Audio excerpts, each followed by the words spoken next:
Reid Henrichs has one titled Gun Confiscation in Deerfield, Illinois. It's why the Second Amendment exists.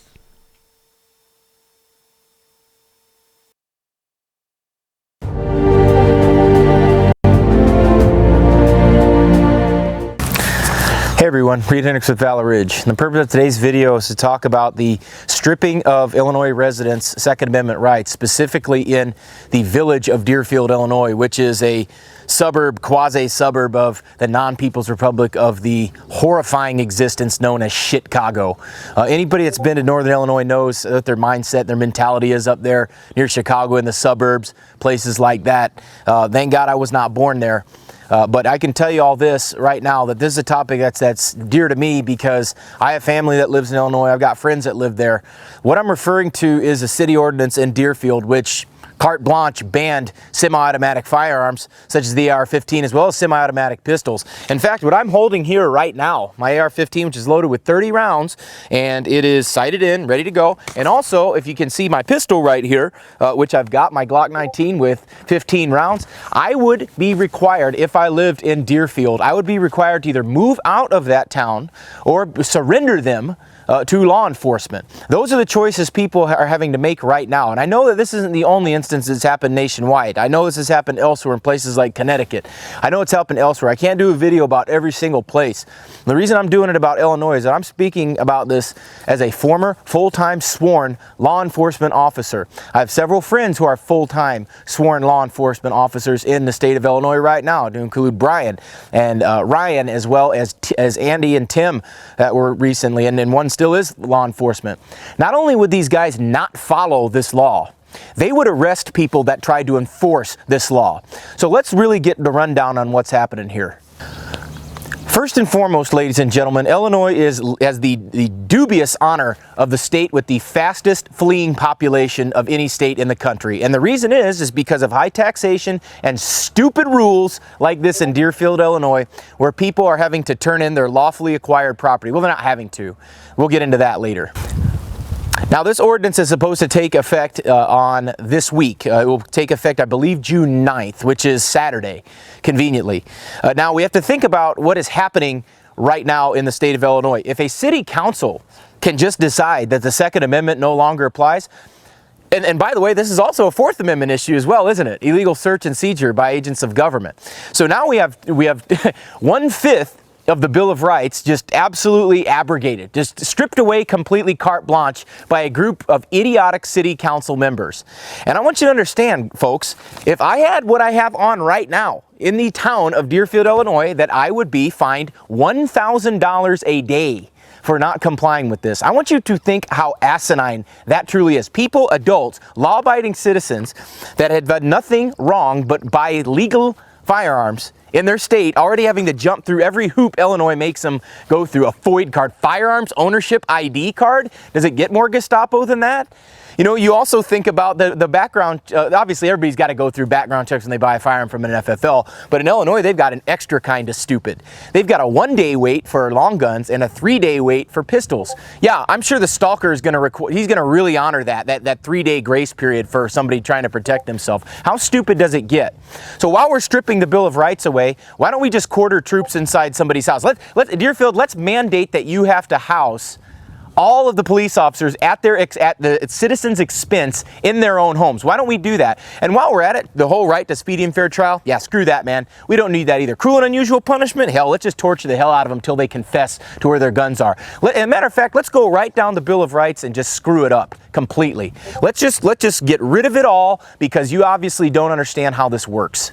So I guess this is a message more to the law enforcement up there in Deerfield than anything else, but it's also for the citizens. For the law enforcement up there, you don't have to follow this law. You took an oath to uphold and defend the Constitution, not Deerfield, Illinois city ordinances. So if you got to call in sick, or if you've got to start arresting fellow officers and start making pinches with that, then go ahead and do that too, because history is going to judge you on what you do. I don't care what badge that you wear. I don't care what kind of police officer you think you are. When you start stripping people's Second Amendment and Fourth Amendment and everything else, when you start doing that, you cease to be a law enforcement officer and start being an agent of the state who goes to the highest bidder, whose services go to the highest bidder. And that's what we do not do in the United States. I guess my final point on this is that we've got 3 levels of cowardice at play. The first level of cowardice is the people that passed the ordinance. The City Council of Deerfield, you are all a bunch of cowards. For those of you, I don't know if anybody voted against it. If you did, congratulations. But those of you that voted for this ordinance, you are the special kind of coward. You are using the law not to protect people's rights, but to strip them away, going completely against the spirit of laws in this nation. The other level of cowardice would be the law enforcement officers that would enforce this. Because guess what? Without police, you don't have an ordinance that has any teeth to it. So if you're a police officer that's going to go search for firearms from law-abiding citizens, you're a gutless coward. You're an absolute gutless coward if you do that. And the third level of cowardice on this is the citizens themselves. If you comply with this city ordinance, you are the biggest coward of all. And quite honestly, if you turn your guns in, you don't deserve to have them in the first place. Why don't you sell them to somebody that's actually going to use them for what they were designed for, which is to protect their homes and their family against tyranny. And all you Mullen Lobby 3%ers out there on your trucks, on your bumper stickers and everything, if you wanted to know what confiscation looks like, you're looking at it in Deerfield, Illinois. You're looking it straight in the face. So all those times where you say, well, the Second Amendment's designed to fight against tyranny, you got that fight right in your front yard. So you make the decision on what you're going to do. But I'll tell you what I would do. I wouldn't comply. I wouldn't comply at all. In fact, I would do the opposite of complying. I'd get right in their face with it and tell them how stupid and wrong that they were. And I hope the NRA's lawsuit goes well against this. And I hope that that city loses billions and billions of dollars, because that's what should happen in this case. If you found the information in this video helpful, subscribe to the channel, follow me on Facebook. That link is down below. And if you want to learn how to use your now banned AR-15s and semi-automatic pistols that are now banned in Deerfield, come on out to Valor Ridge. We can teach you how to do just that. This is Reid Henrichs with Valor Ridge, reminding you the lessons that we learn are written on the tombstones of others. We'll see you on the ridge.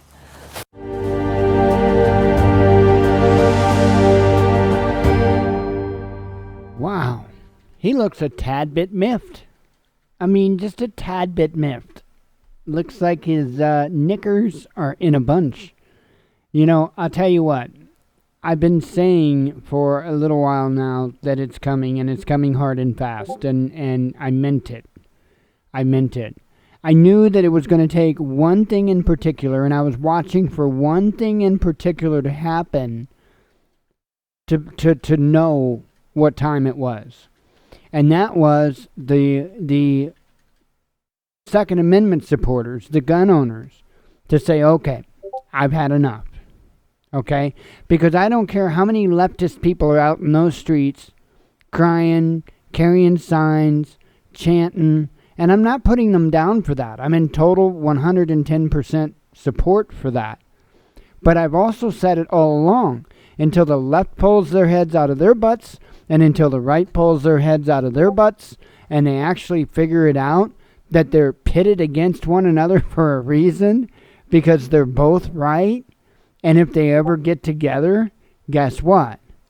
Then and only then will you have the type of force that is needed for these a-holes in government to listen.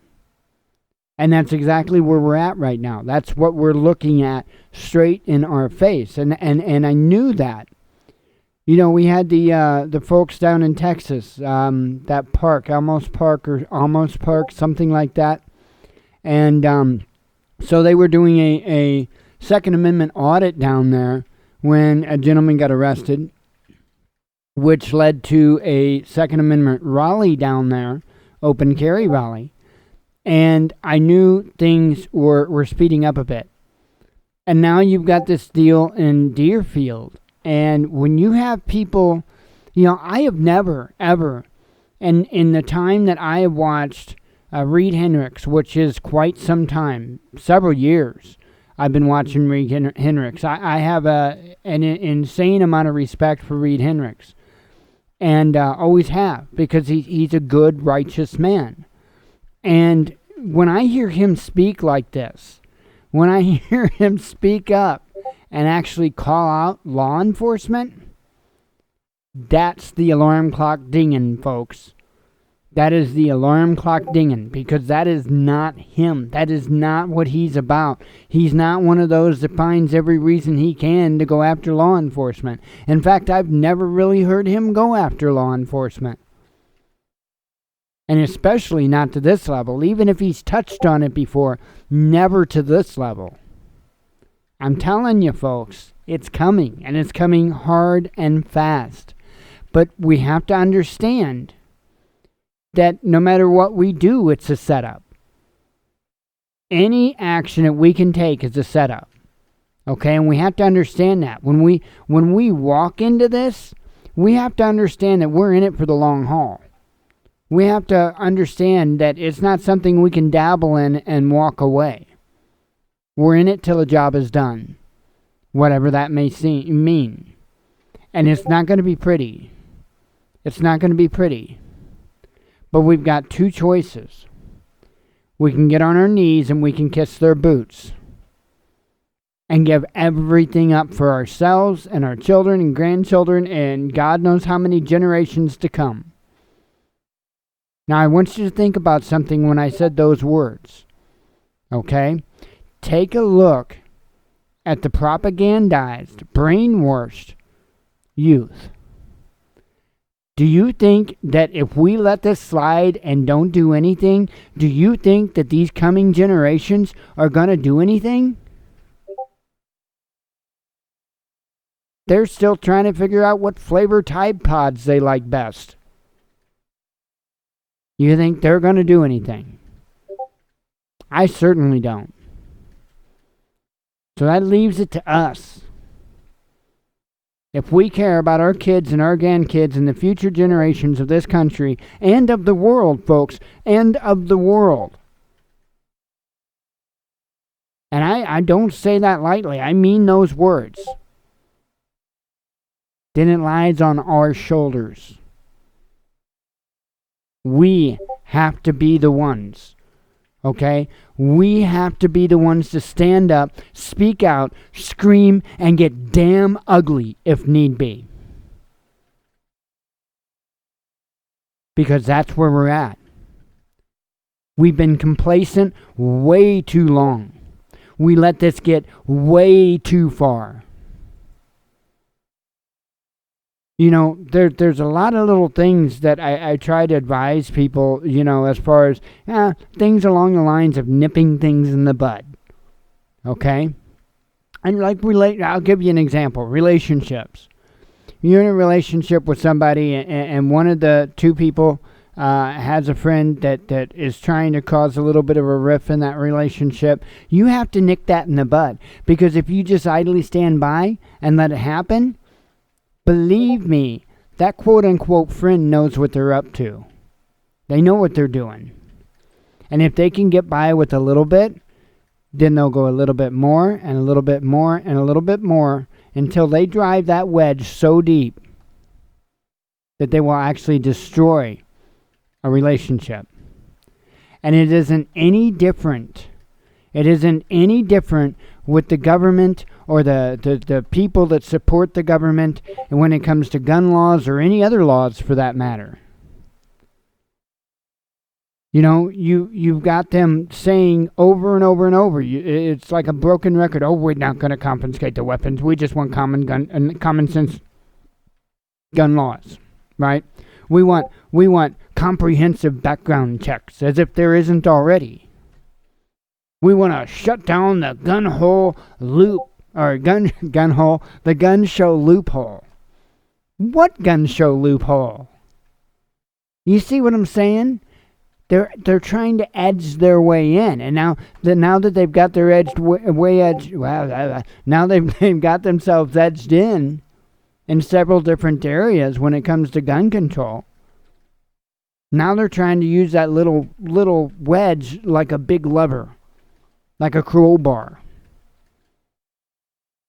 You know, and there may be a lot of people out there that's in support of gun control that don't intend for your weapons to be taken. But it don't matter what they intend or don't intend. What matters is the dumbass officials that are writing the laws. That's what matters, folks. We got to look at this in perspective here. Okay? We got to look at this in perspective. So we better stand up. We better speak out. And I would urge folks, I would absolutely urge them to go up to Deerfield, Illinois, and stand. And I'm not calling for violence. I'm not calling. Believe me, it's not the gun owners. It's not the law-abiding gun owners that's going to be advocating violence or bringing the violence on. It's not. It's going to be the side that's trying to take those weapons that's going to bring on the violence. And you have the God-given, let me repeat that, the God-given right, unalienable right to protect your life, liberty, and property. Now you think about that. Because it also extends into by any means necessary. I'm not calling for violence, not whatsoever. And I don't want violence. I want these jerks just to stop. Stop stepping on this neck. Please stop stepping on this neck. I mean, don't tread on me for those that didn't get my idiocy.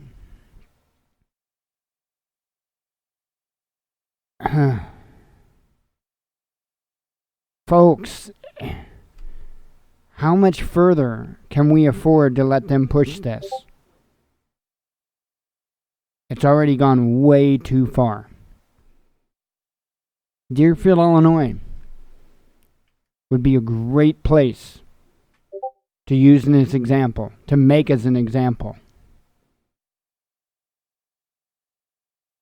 Get yourself 20,000 gun owners to surround that city council building, that city hall, and demand the resignation of the mayor and every city council member in the place. You want to see this nonsense stop? Then you're going to have to let people know that there is a line. And they will not cross that line. Damn well not without consequences. I guarantee you, you get 20,000 people standing around that city hall. You're going to have a city council and a mayor that'd be happy to step down just to get the hell out of there. Like I said, I didn't say anything about calling for violence. It's not violent. It's not violent to say, hey, you screwed up. You made a major mistake. We're going to stand up for our fellow brothers and sisters. I'm not calling for violence. Again, the ones that call for violence would be the other side. As if they haven't already. I mean, come on. Disarming law-abiding citizens? Leaving them vulnerable to the madness that is Chicago? That sounds pretty damn violent to me. So I get a little fired up. I just, I've got my lines too. And I'm not even a gun owner. But I will die in a pool of my own blood defending a gun owner. That I promise. That I promise. Because I get it. I get it.